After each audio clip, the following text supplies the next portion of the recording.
We are live. Thank you for joining us tonight on SDC, where we have another special guest. I'll get to him in a moment. First, I got to introduce us because, well, it's our show, right? So, of course, we got Dustin, we got Jerrod, and myself, John. And tonight we've got a probably a brother of another mother in another state that's, quite frankly, talking about things that are very near and dear to our heart, which is leadership. Nick, can you take a moment and introduce yourself, bud? Hey, fellas. Thanks for having me on. I am Nick. I am from the Roll Call Room podcast and author of Police Mental Barricade, a survivor's guide to poor law enforcement leadership. Big hot topic right now in the law enforcement profession that doesn't just isolate itself to law enforcement. It's military. It's the corporate America. It's everything where we're starving for some sort of leadership right now. So some hot topics and definitely topics that bring some heated discussions. And also bring some heat after the discussions, from what we understand. That is, I always say you're not doing it right unless you have a detective come to your place of business after you do an episode. That's right. I've been doing Now we got connected to you through William Young's Saturday Night Synopsis. I listened to you when you were on his podcast, and then I listened to the one that he was on yours. And then I went back and I started with episode 1 and worked my way through. When I got to your one on leadership, I sent it to John and I was like, you got to listen to this. And then a couple weeks ago, I went out on my first ever ride along with John, and everybody was like, hey, is this Steve? Is this Steve? So it went through the ranks pretty quick up here. But you have it on there where you call him a Steve. And that is a leader that, I guess the basic way to put it is shouldn't be a leader. And we all have those. And I don't care if you're listening to us and you're from a clothing store, you're from the military, any police department, you all have that manager, that leader, commander, sergeant, lieutenant, whatever, that is just the one that's there because he was old enough to be there and they're the longest. And I'm not saying that every leader's bad at their job. That's not what I'm going to get that out of the way right now. We're not pointing fingers at any individual department. We're not pointing fingers at any individual person. When we say Steve and your name happens to be Steve, if the shoe doesn't fit, don't worry about it. Yeah. but if the shoe does fit, now you know. Yeah. Well, right. You don't know you're the guy. You're the guy. Well, and we created the quote unquote Steve guy because, or gal, Stevia, we used to call them for females, because we want to be fair to everybody. And it makes you question whether or not you are. So it serves its purpose, which is for you to do a self-correction. Absolutely. So if you're that person that's there and goes, well, am I a Steve? And then you start going through the list where you're telling war stories that are not your stories. You're the last one out after roll call, but the first one in before everybody gets called in. You're the guy that buys every tactical gear, but you don't use it at all because you don't go on any calls for service. You're the guy that is like Teflon, no paper sticks to them. You're always the guy or the gal that's like the Matrix. You do that little back thing where, you avoid work at all costs. You only go through one pair of boots every 10 years because you're never on your feet. These are things that you should do as self-reflection if maybe you are a Steve. And if you are, there's still time for you to correct yourself, unless you're really old and, you're set in your ways. But that's the reason why we created it. And it's hilarious because every email that I get starts out with, hey, Steve.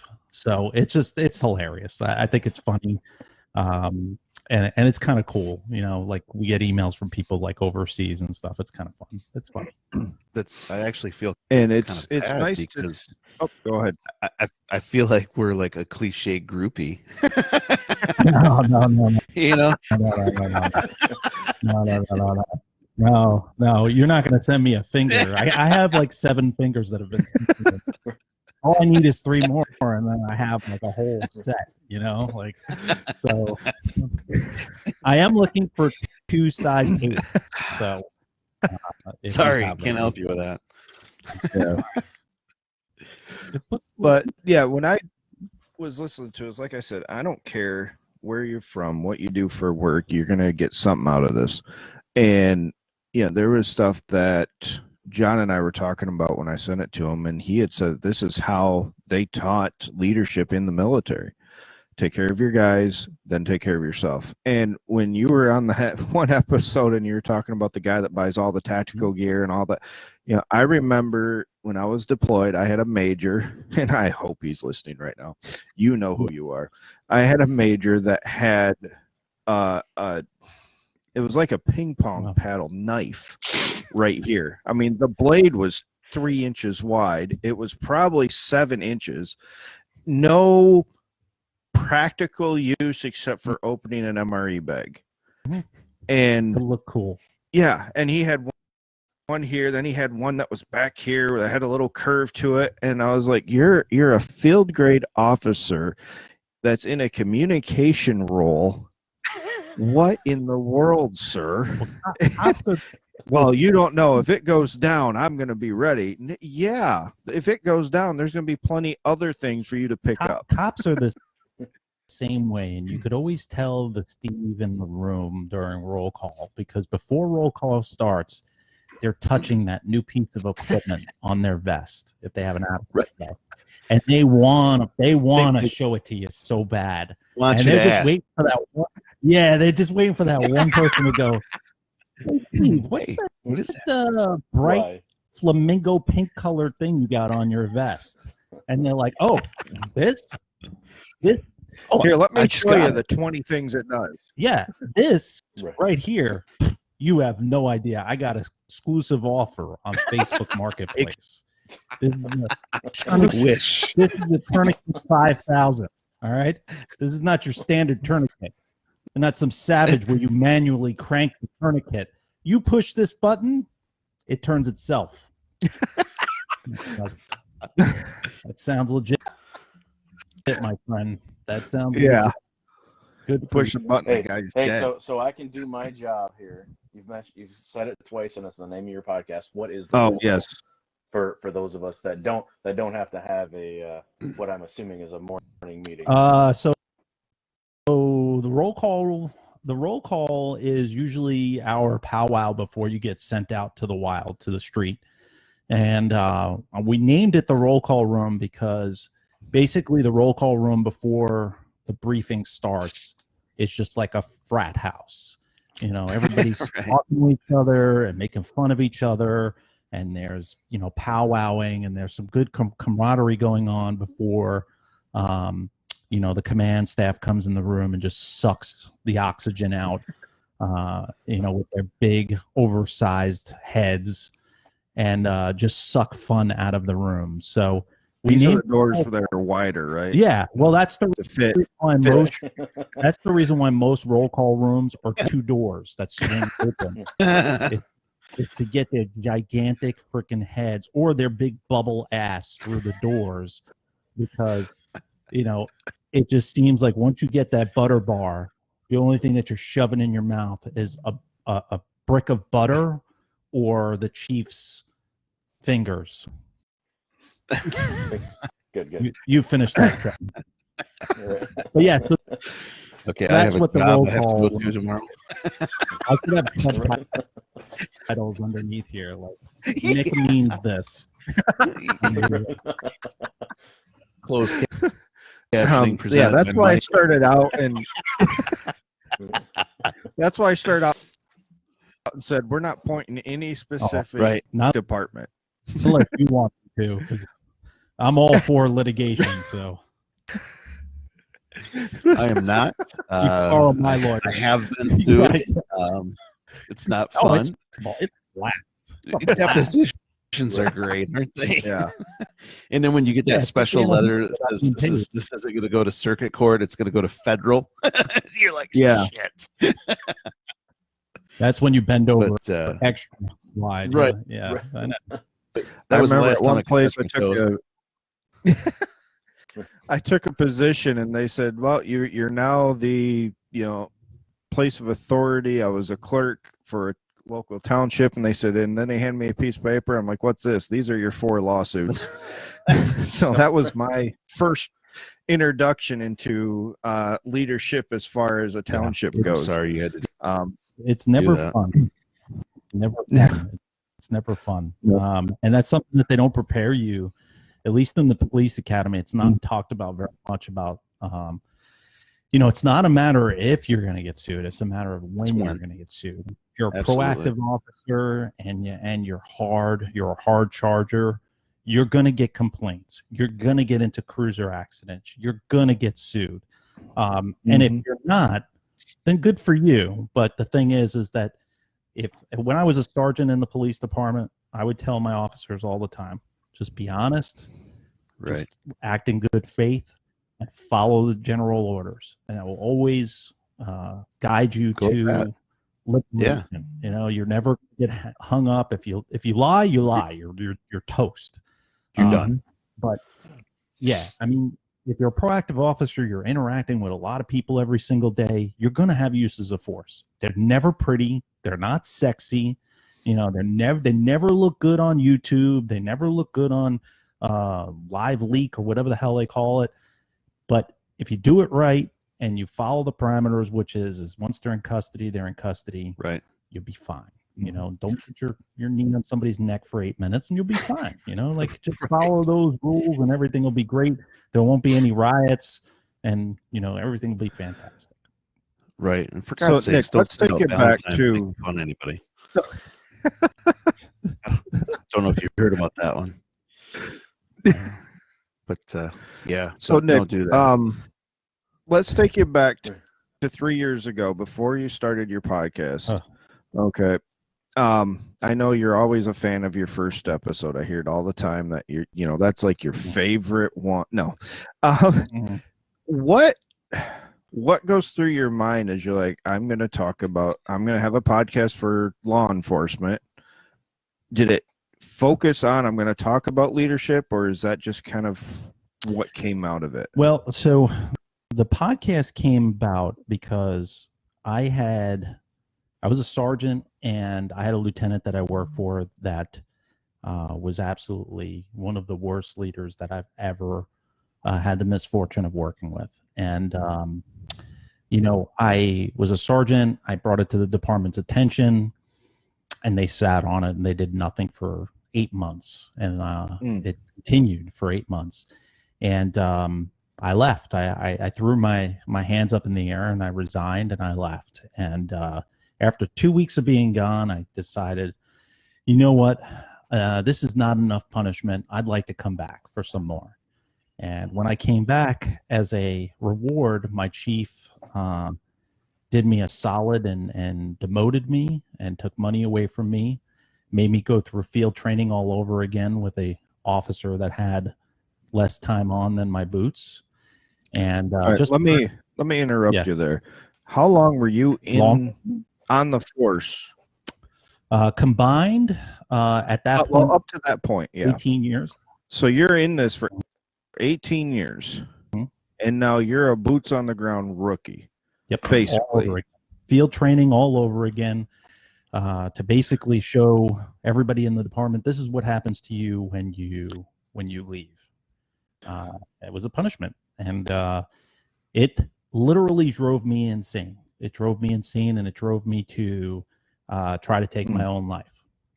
And I kept that from my department. The only person that knew about it was my original co-host. And I got through it, a lot of therapy, a lot of medication. And I said to my co-host, I said, listen, I'm not doing anybody any justice by just sitting on this. I want to start a show. I want to talk about what drove me to this point. And at that point, the suicides in law enforcement were out of control, and they still are out of control. They far exceed line of duty deaths. We're losing officers, more at their own hands than at the hands of criminals. So, I said, I don't want to have a show and have it just be, an hour long of just dry material, because we're cops and military and all this other stuff. Comedy is the only way that you're going to reach anybody. That's the only way you're going to drive your point home. And the way that we do the show is that the beginning, probably 20 minutes is serious stuff, and then the rest of the stuff is just goofing off. It's just having fun. And the reason being for that is that we're all, we're a different breed. Nobody wants to be preached at. Nobody wants to be told what to do. But you give little snippets. You give little snippets of it, and then you throw some comedy in there.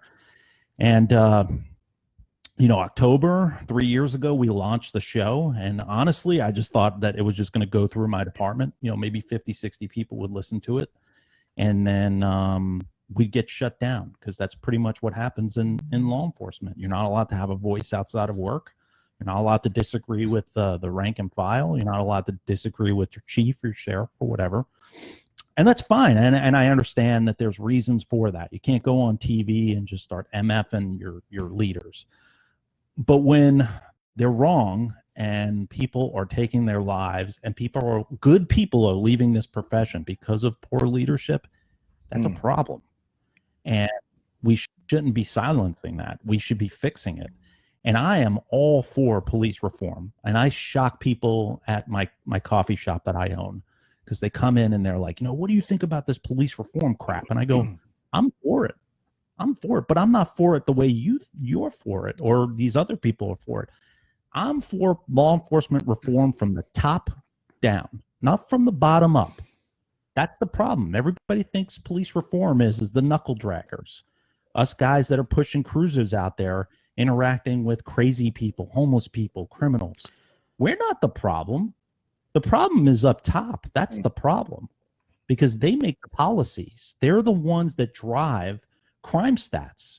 They're the ones that manipulate crime stats by political means. If crime is too high, you have these leaders that turn around and go, listen, we're no longer classifying things as felonies. We're going to start downgrading them to misdemeanors. And the public doesn't know that happens. It happens every day in every department.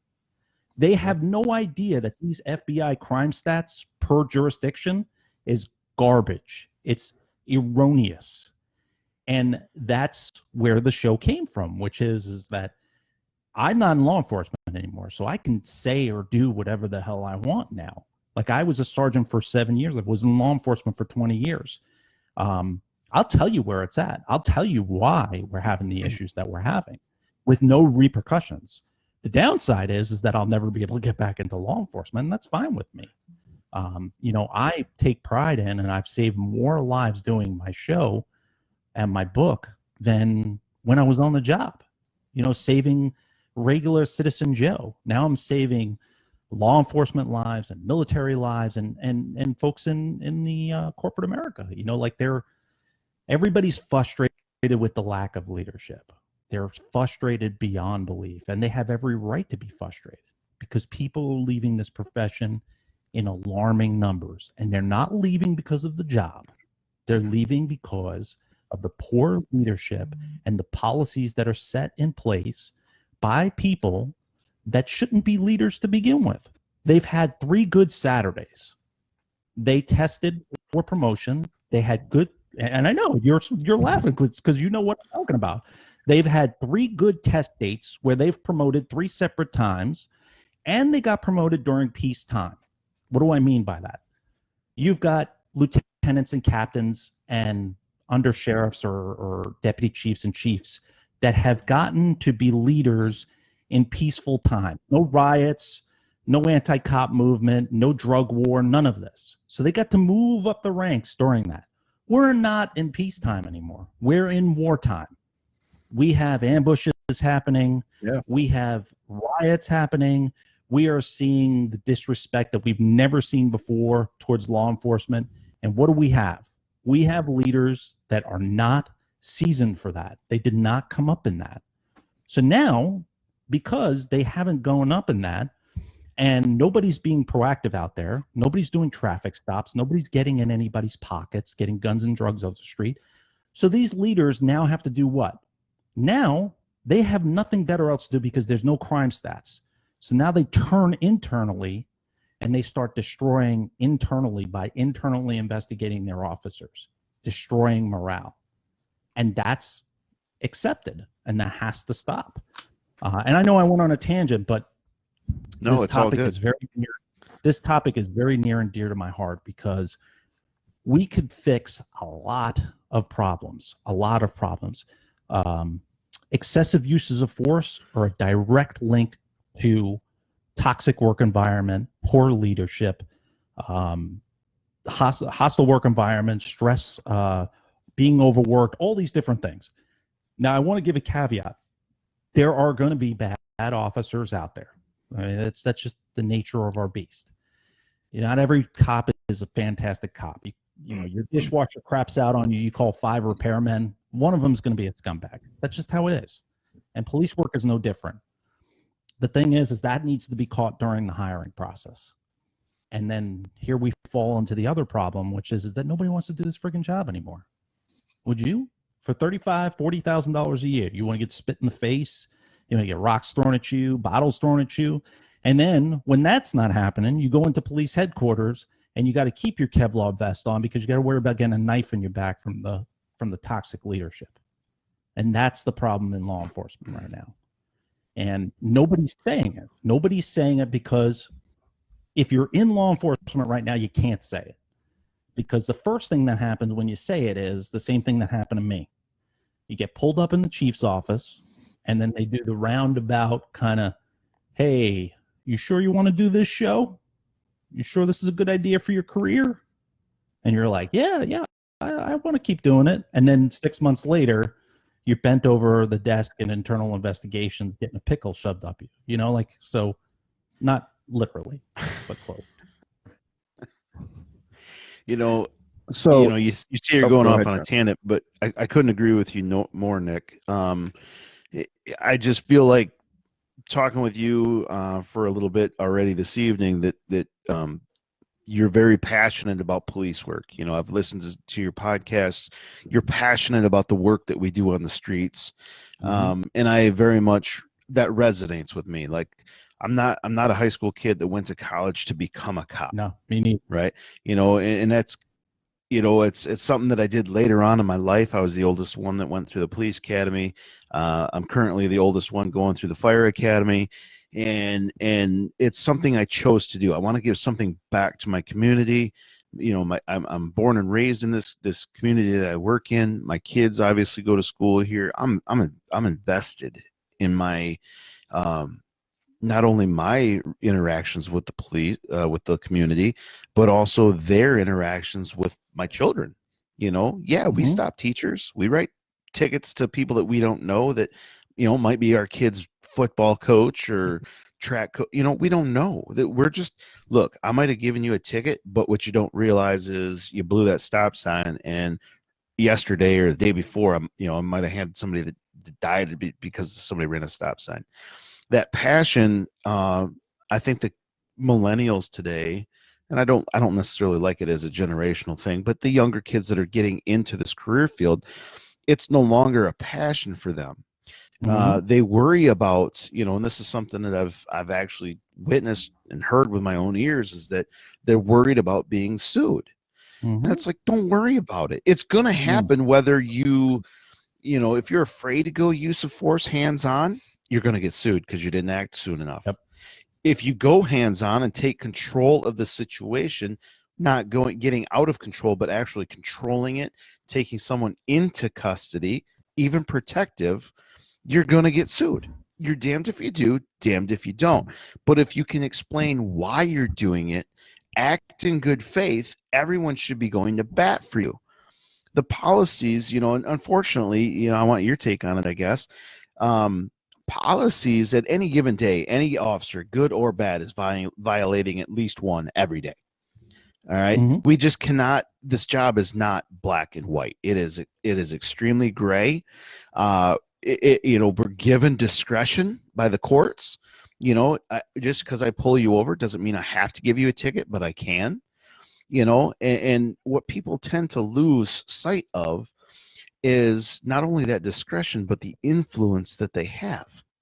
You have so much influence in the communities that we live and work in that when you have passion to do this job, I want to be a cop, right? I didn't go to school to become a cop. I wanted to be a cop, right? Completely different mindset. This isn't a job. This is who I am. I want to help people, right? That's normally what they say. That influence that you have is dying out. As our leaders get promoted, that was a job for them. Many of them tout that they have this degree, that degree, this management degree, this training, that training, whatever. Great. But how were you when you were dragging knuckles?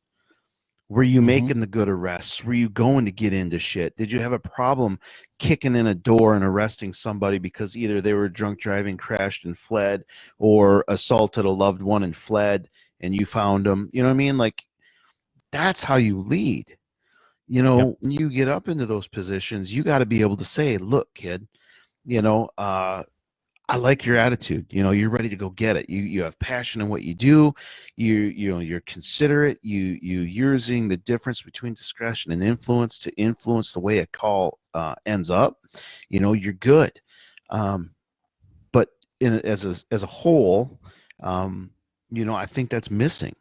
I think a lot of people got into police work to become that administrator. That was their next step. Like, look, I put in my time on the road. I deserve this desk. In one of your podcasts, you talk about positional equity, yes. And I often talk to my kids, what's that? That's my favorite. Positional equity is my favorite topic right there. Yeah. It's I still. And so what are you defining as positional equity? Positional equity is that I will not do something for you unless it benefits me in my career. And that is something that has taken over in the law enforcement profession, which is I won't elevate you or what you're doing unless I can use a portion of that glow or that glimmer to get me to the next level. And it happens all the time in every department. It happens in the military too, which is absolutely. I'm not going to let you do this project because it doesn't benefit me in any way. I can't publicize it and get me a little certificate or me a little bit of shine with the chief or the general or the colonel or whoever. Positional equity is just that and happens a lot in law enforcement, a lot. Yeah. And that's one thing that I was talking to someone who's in law enforcement, a friend of mine, and we were discussing where we had, it's kind of similar to the shots fired episodes that you did a while back. So you can tell about where I'm at in your podcast now. I'm catching up. Yeah. But yeah, I was talking to an officer, would have been 2-3 years ago, and he said that he was involved in a shooting. The suspect drew on him. He was able to give multiple commands, and he was forced to pull the trigger and took him down. And he did not get the backing of his leadership. And then when the now you guys know this better than I do. Is it like they give you an attorney that represents you, and then there's one that represents the department? If I'm correct, in some places. The union, and then the department attorney finally went to the 1 and 2s, the top dogs, and said, "Hey, it looks like he's going to beat this. It looks like it's going great." And then they started doing the ticker tape parade for him. But he says, I didn't get any support. I didn't get any phone calls until after the department attorney said, he's good. I think we're going to take this one. And then they got behind him. And I'm like, it was a good shooting. The guy, he gave his commands. I read everything I could on it because I knew the person. And everything there, the guy pulled a gun out that he didn't know he had and pointed it at him the only thing that they were trying to get him on is the officer shot first. How did you know the guy was going to pull the trigger? How did you? Well, he said, "I'm going to kill you." You know, I mean, that's why. yeah. I'm a Jedi. And why? That's how I knew. I'm a Jedi, right? But you know, I do a lot of peer support training. I travel around. I do peer support training, and I go to these different departments. And I'm usually never invited back to do another one because I usually say this, which is, you know how you can tell if your department really, really cares about your mental health or you as a human being? Go to your general orders or your directives or whatever they're called and flip to the page where it says, where it goes into lethal force, like the shooting you were just talking about. Go right to that directive. If the first 6 lines of that directive is, you will not do this, you will be Mirandized, you will have crime scene investigation come, you will do this, you will do that, and all the way at the bottom of that list is for you to get that officer some sort of peer support or mental health, your department cares about one thing and one thing only: liability. CYA. All they care about. Yep. The first thing that needs to happen is that officer mandates who his peer support person is, and that person sticks to him like glue. He doesn't go anywhere without that person. He doesn't move. The only person that he talks to is that person, and that person has full immunity. He can tell that person every intimate thought in his brain, and it doesn't get used against him. And no department does that, and that's the problem. Because we treat them as a number, and we don't treat them as officers. We don't treat them as human beings, and that's a huge freaking Let problem. alone And a lot of our lethal brothers force and sisters. Oh my God, it's terrible. I've been on so many officer-involved shootings, and the way that we treat them, you are suspect number one until, like you said, until the detectives show up with their nice little suits on, and we wake them up out of bed, and they come down, and they look at the scene and they go, yeah, well, he did shoot at the officer. Yeah, he did kill him. I think it's going to be a good one. Then everybody crowds around the officer and they're like, hey, big slap on the back. And they're like, good for you. And then that's it. That's how we handle the situation. We don't handle it as this person just took a human life. It's a traumatic event.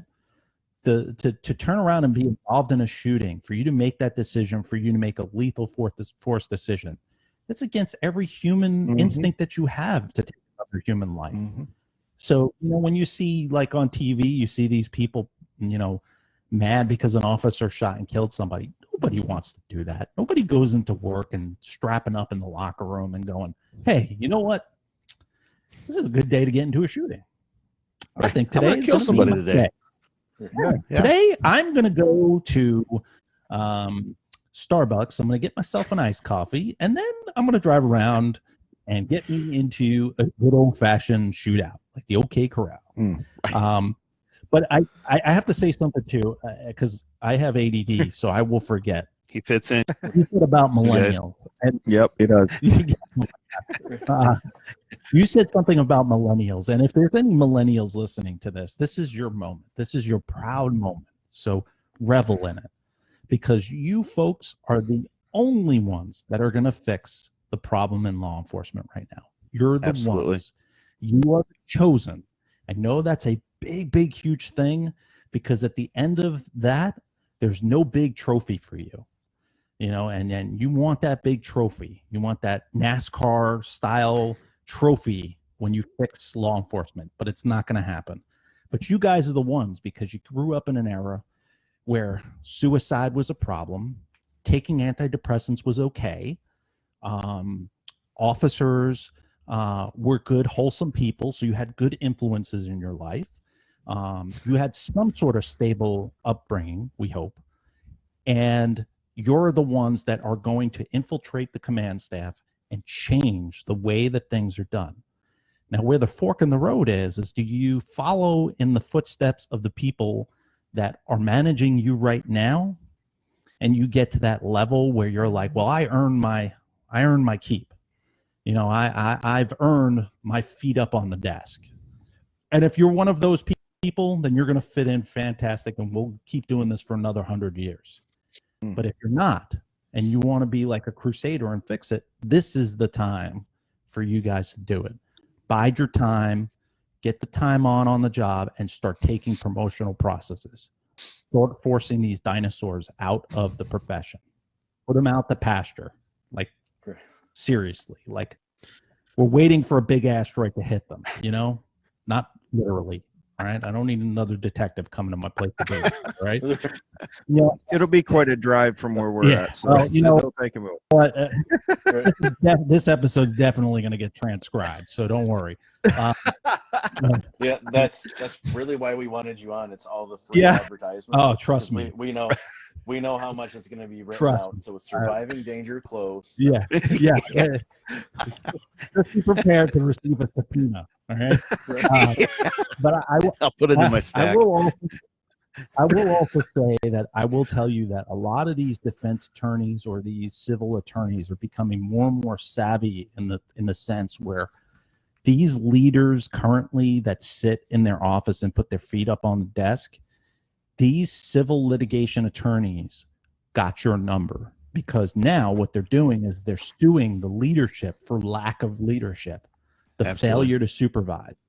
And it's happening. So these days of you sitting back and you not actually being a leader, you're going to start earning those stripes and those butter bars and those double butter bars. They're numbered. They're numbered, man, because if Baltimore didn't teach us anything, Baltimore, the arrest with Freddie Gray, a sergeant and a lieutenant who weren't even anywhere around, got indicted. They weren't even around. They got indicted for failure to supervise. So as a former sergeant, you need to be out there with your people. You need to lead from the front, not from your desk. So the one thing that just completely gets me is, okay, I'm not law enforcement. I was in Iraq. I never was either. But I was in Iraq. And the thing is, when we would come in contact, our thoughts were not about, okay, is this going to be is this going to come back and get me? Our thought was, we'll go to our training, advance, flank, whatever the cause was, bring in, heavier artillery or for John, bring in a couple A-10s if they're on, get out alive. But the more I get looking into this and talking to law enforcement, and even in the ride along, John and I talked about this. Now for law enforcement, they pull their service firearm, whether it be the rifle, the shotgun, the 9mm, whatever the case may be. They're thinking, what case law do I have with me on this? And that's what hit me. I listened to that shots fired episode that you had. I listened to that probably 2 or 3 times, and I kept playing back where they said, okay, this case law, it was from 1980s, I believe, if I remember. I can't remember the exact. Do you remember the case law that they're referencing there? A Supreme Court case that allows them to the lethal force. Yeah, and they're all like, and as they're going on to that description, I kept hearing them say, okay, this versus the state, we've got it. This is the situation we're in. We're good. And I'm like, that's not what should be going through your brain, as if, okay, am I legally coming home from this? It should be, hey, this guy is doing this. That's wrong. Somebody's going to die or get seriously hurt. We need to deploy what we can. Yep. But no more are we into that. Well, and it's happening more and more frequent. I mean, I'll tell you a very, very short story, which is right after Ferguson happened, I was a sergeant, and I was a sergeant in charge of community policing. So we policed in public housing, some rough areas. And it's like the week after Ferguson, I'm driving around in my Tahoe with a couple of my guys in the Tahoe, and we see this kid trying to open up a door of a residence. And we get out of the car, we challenge him. We're like, hey, do you live here? Tells us go F ourselves. we were very respectful to him, and said, "Hey, do you live here?" Blah blah blah. Bottom line is we start scuffling, we start fighting. One way or another, he lands on top of me while we're fighting, and I look down, and he's got his hand on my service weapon, trying to pull it out of the holster. Wow. And the thought that's going through my head is, now I know that there's a whole bunch of people out now, and the thought that's going through my head is, I'm going to wind up shooting this kid. And when I do, I'm going to get arrested because this is a week after Ferguson. I'm going to lose my house. My union's not going to cover me. My department's going to fire me. These are things that are going through my head, and that shouldn't be going through my head. It should be, this is clear cut. Like, Right. Bottom line, I'm justified. Supreme Court cases allow me to use lethal force at this time. He's pulling my weapon out. And ultimately, what I wind up doing is just holding down his hand on my gun and reach up and grab him by the throat and choke him until he passed out. And that shouldn't be the case. Like, and that's happening more and more, where officers are second guessing themselves. And I'm kind of shocked. I'm happy, but I'm kind of shocked that we don't have a lot more officers fallen over the last year with everything that's gone on. Because, Absolutely.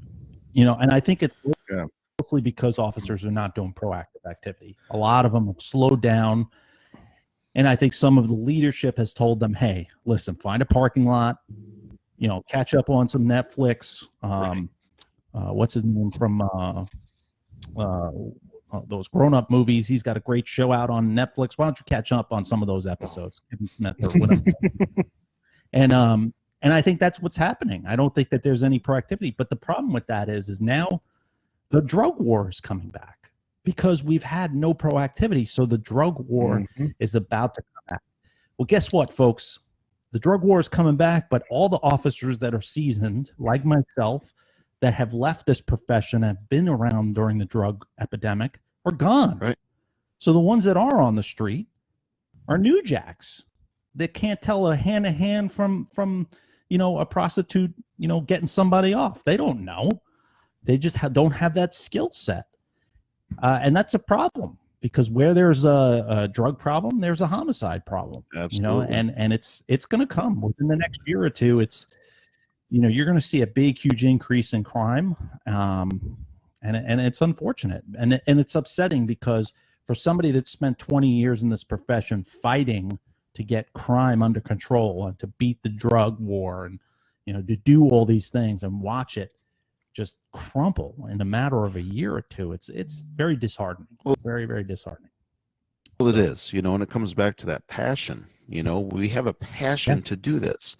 Some of us are passionate about, getting drunk drivers or drug drivers off the road. Some are passionate about getting drugs off the road, or guns, or, we all have a passion, something that's touched our lives in a way that, this is how it's going to go. This is what I'm going to specialize in. Nick, we're very rural where we're at. It's all farming communities, but we're surrounded by cities. Some of the most violent in Michigan we're surrounded by. And Actually, at one point, I think we have 8 or 6 or 7 of the top 10 in the United States within an hour's drive of us. Yeah. I mean, if you think about it. Yeah. That's the last thing I saw on it.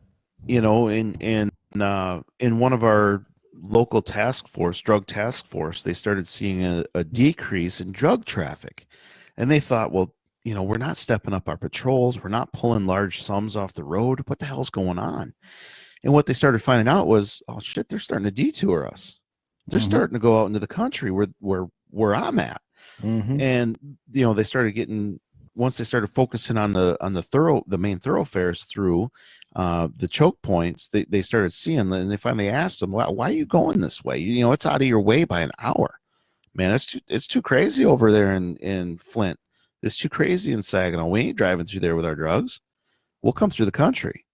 They know that, because we're not familiar with drug trafficking or even sex trafficking, we don't know what the hell we're looking for. And that's just honest.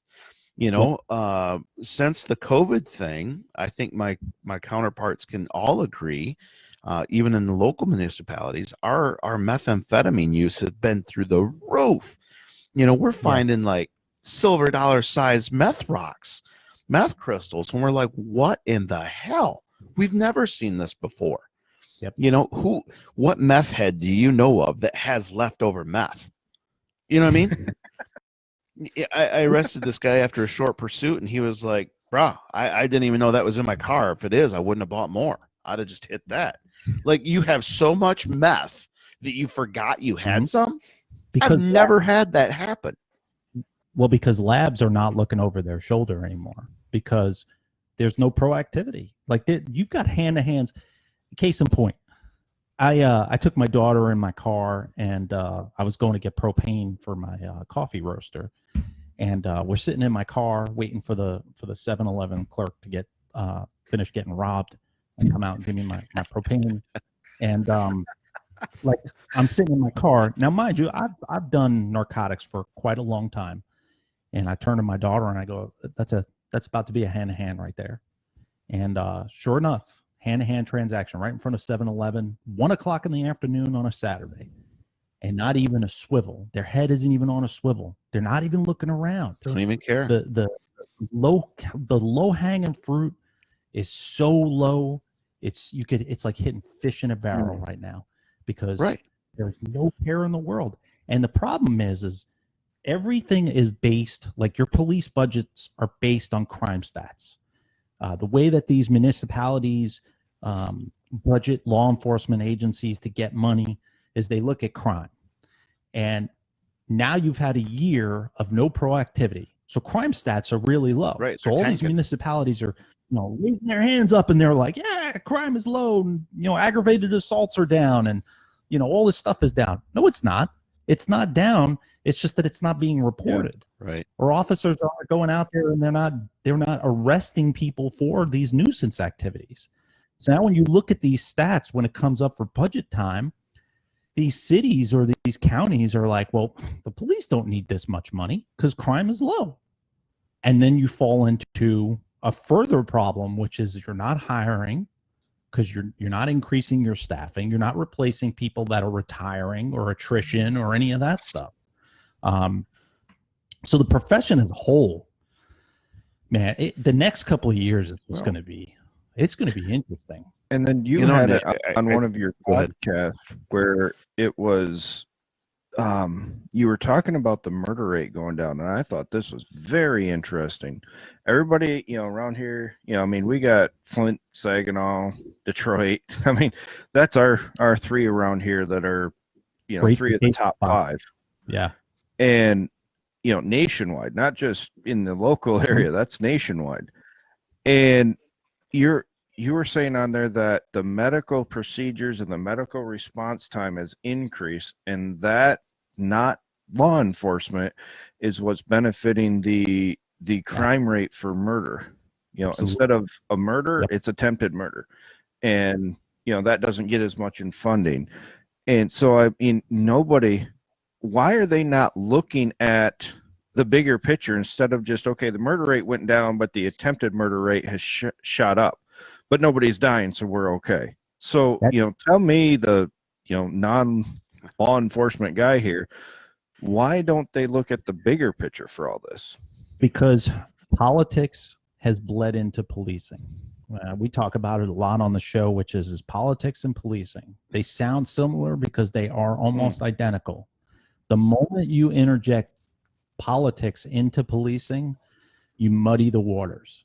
As a police chief, you're a political appointee, and that is a major, major problem. That is a conflict of interest at its highest. You'll hear me say on my show and on the next book that I'm writing, I personally think that all chiefs of police should be replaced with elected sheriffs. And the reason why I say that is that you take that political puppet out of the picture. They don't, the sheriff doesn't cowtail to anybody other than their constituents. They serve, most of them serve for 3 years, then they go for re-election. You either do your job or you're out. Police chiefs, they're hired by a county executive, a mayor, a city council, or something of that sort. So when crime starts going up and, aggravated assaults go up, the mayor calls up the chief of police and goes, what is going on with aggravated assaults? Chief goes, has a command staff meeting, gets all the commanders together, and he goes, what is going on with aggravated assaults? We need to cut this down. We need to figure this out. Commanders have meetings with their lieutenants. Lieutenants have meetings with their sergeants. Sergeants have a meeting and roll call and say, hey, every aggravated assault from now on, I want you to call me first before you file the report. And then you call the sergeant and you go, hey, listen, this is what I got. And they go, that's not an aggravated assault. That's assault and battery. And now you've taken it from the highest felony to like a misdemeanor, just like that. And the only person that is being affected by that is the victim. Absolutely. And that's the crap that they don't know any better. They don't know. It's the regular citizens out there have no idea that this shit happens behind closed doors. They have no idea how much human influence happens with the changing of CompStats. We saw this in New York City when CompStats first came out 15, 20 years ago. The commissioner of police would turn around and demote people right in the middle of a CompStats meeting because crime was too high. Then these commanders figured it out. They were like, hey, you know what? I'll just have my people reclassify things. Reclassify. That's what it's called. Reclassify. And I've seen it. I've seen it with my old agency.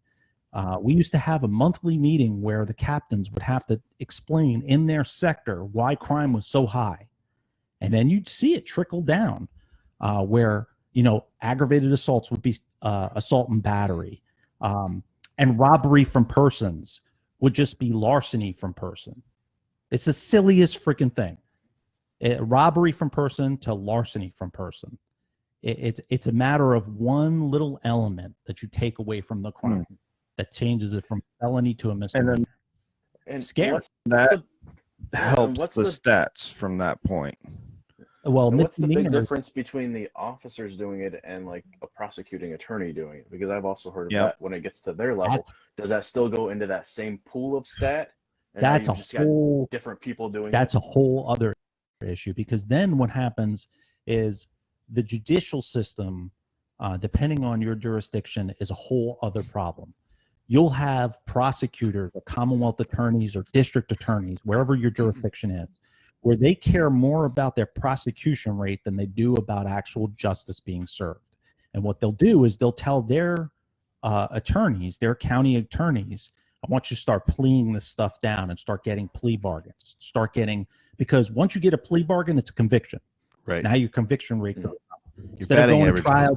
Yeah, exactly. Exactly. So what you do is you take a felony and you say to them, hey, listen, what I'm going to do for you is I'm going to bump this from a felony down to a misdemeanor, or we can go to trial and you could take a chance of being a convicted felon and you cannot have a library card for the rest of your life. How about that? And then people freak out because they're like, well, I don't want to not be a felon because I want to vote 5 times. So that's what happens with some of these prosecutors is they play this number game, this prosecution rate game. And it's happening a lot. It's happening a lot where these officers are working really, really hard. They have a great case. It's a great felony case. They've made it past the commanders downgrading their charges. They get all the way to the prosecutor, and the prosecutor goes, hey, I offered that person a plea. And you're like, are you kidding me? Right. Does it make it where you think, and both of you guys can answer this, does it make it where you think the guys that are on the ground, that when they get into another situation that's gift wrapped the same way, that they're like, you know what?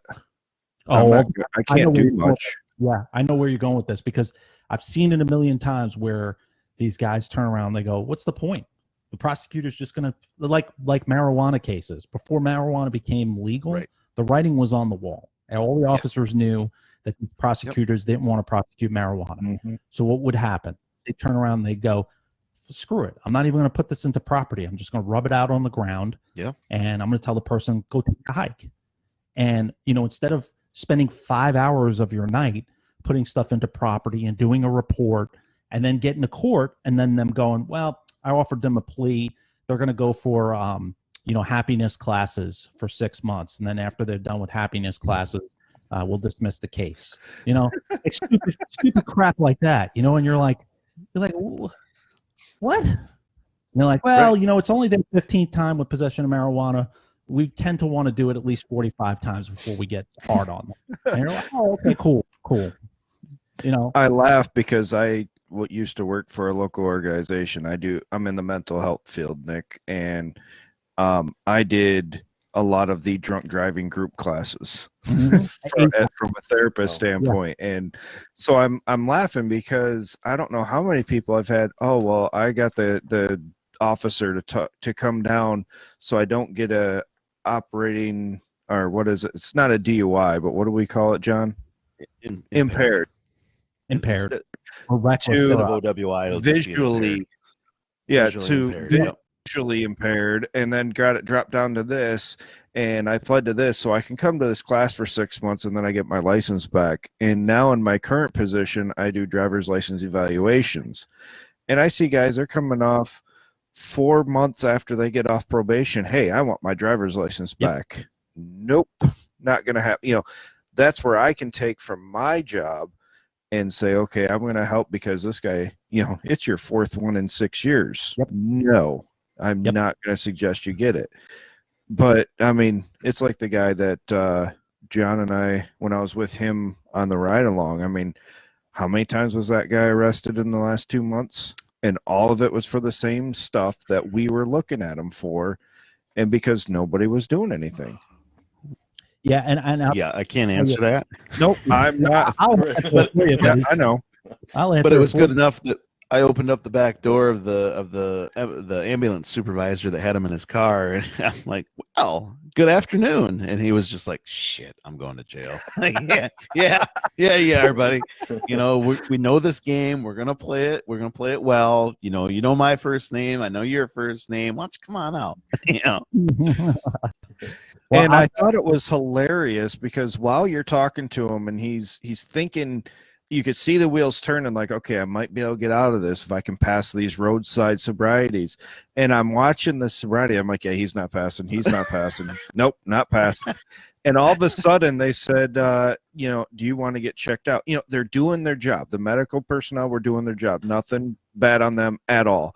But as soon as John had told him, he goes, well, you may have to come with us. All of a sudden, everything hurt. And he's like, oh, my neck, my back. And, you could just see John kind of internally like, okay, we know where we're going now. And so off to the hospital he went, and we met him there. Yeah, DUIs are, that's a whole other. I wish I would have went to law school and made a boatload of money and been a DUI attorney, because it is the easiest job in the world. It really is. The first, in Virginia at least, the first 2 of them, they don't even care. It's the same deal. They get the same deal no matter what. Sure. And they pay these attorneys $5,000. Yep. And it's I was a DUI guy for a long time, and it was the same thing every time. It was the same sentence. It was 1 year suspended license with a restricted license to and from work, 6 months alcohol classes. Yeah. And maybe a tether, machine, maybe an alcohol tether, maybe a tether, and 1 year of uniform good behavior. Yeah. And the attorney got $5,000 for that. And I was like, 9 hours of work reduced to 10 minutes. Yeah, right. It's incredible. Especially when you're in the jury trial and you're sitting there beside the prosecutor. I mean, I don't know how you guys do it there, but we sit at the table beside the prosecutor, and you and the prosecutor are mouthing what the judge is about to tell you. You just look at each other like every time. Yeah, and it's that was a waste. And then you laugh because you see them sitting outside the courtroom and they're all nervous. And you're like, you have no idea. You're about to get the earliest Christmas present. Right. Nothing's going to happen. You're good. You know the ones that are first timers. Even when they would come to my office afterwards, it's like first offense, isn't it? Yeah. How'd you know? Because you're scared. Okay, let's work with this. Let's see if we can change this.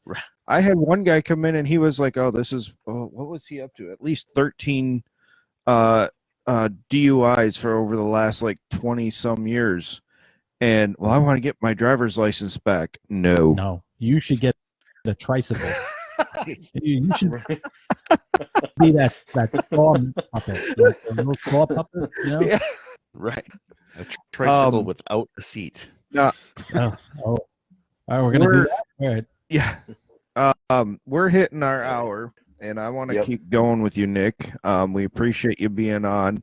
I want to spend the next hour. We're going to take a little break here, folks, but I want to spend the next hour talking about what do you say to our current officers like John and those that are, he's 13 years in and those that are 13 days in. How can we work at changing this? Want to kind of focus on how can we help the people listening? We've had a great discussion about what's the problem. What can we do to fix it? So I kind of want to focus on that for the next hour. Folks, we're going to take a couple-minute break. And as long as technology doesn't beat us again, I hope we can be on, what time, John, you think? I think we're going to stay on the air. We're just, this is an inside note for us, for our editing, for our iTunes. We're going to do an edit. Okay. Stuff. But before we do that, though, I want to be able to get it on both shows. Nick, you want to advertise your book, your business, anything you want to talk about real quick? Get you some plugs out there. Well, you can get my book, which is Police Mental Barricade: A Survivor's Guide to Poor Law Enforcement Leadership, on Amazon or anywhere where you can get ebooks. You can go on mentalbarricade.com.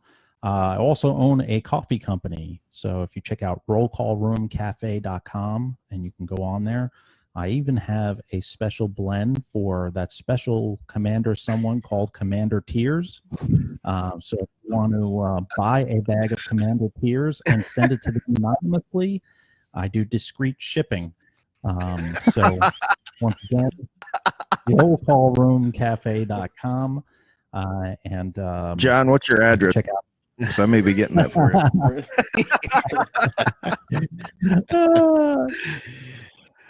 All right, so we'll call this one the end of part 1.